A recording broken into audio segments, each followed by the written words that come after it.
Six Flags America has a really interesting collection of coasters. When Six Flags acquired the property, they added a decent amount of rides, but since there was very little investment. I also like some of these coasters in kind of a different order than many other people would put them, and many also really just close together in my overall rankings. So come along with me as I count down my favorite coasters at this closing amusement park. Batwing was closed on my visit as it broke down just before my visit in early June.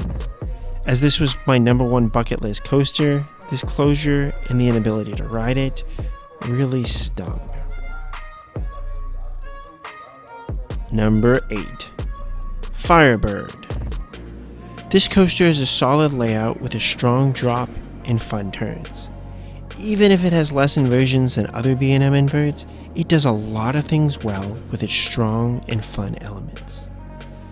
But this coaster violently jerks you about, causing headbanging or my neck to get chopped if I was riding defensively.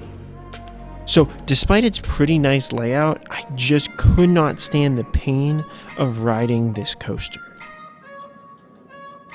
Number 7. Great Chase. This kiddie coaster offers nice theming among a nicely themed Looney Tunes land.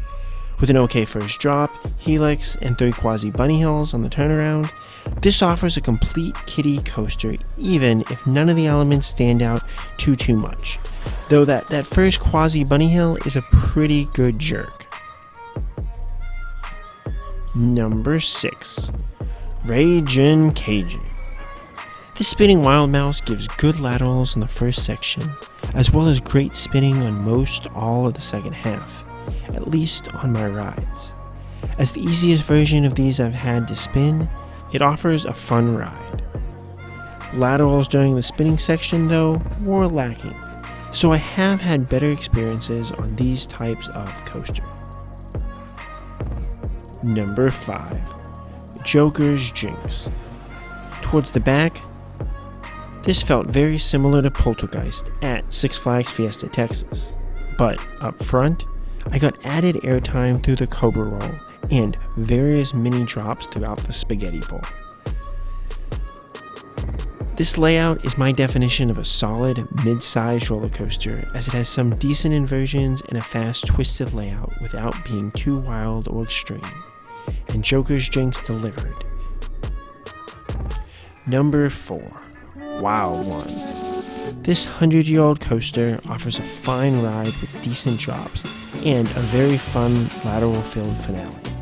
With nice pacing and a nice sense of speed, it does a lot for a coaster that opened as the tallest in the world. However, I didn't get any special airtime over its hills, so there just wasn't anything extra special about Wild One, at least for me.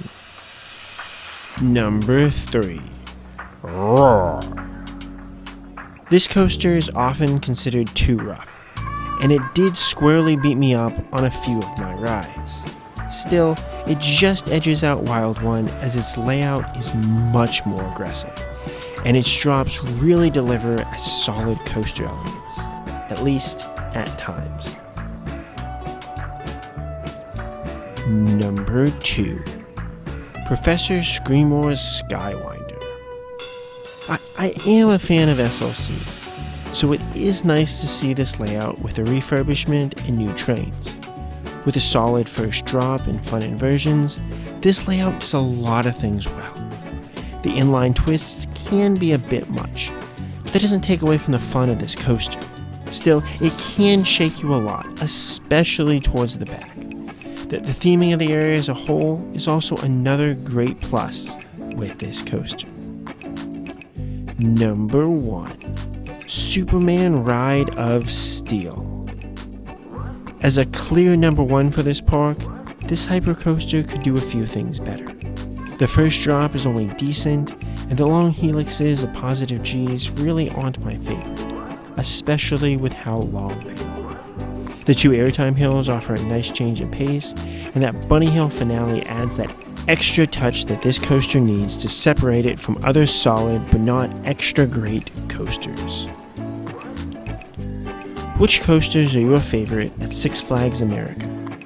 Which ones are you going to miss the most? Let me know, and as always, Kapun Krap.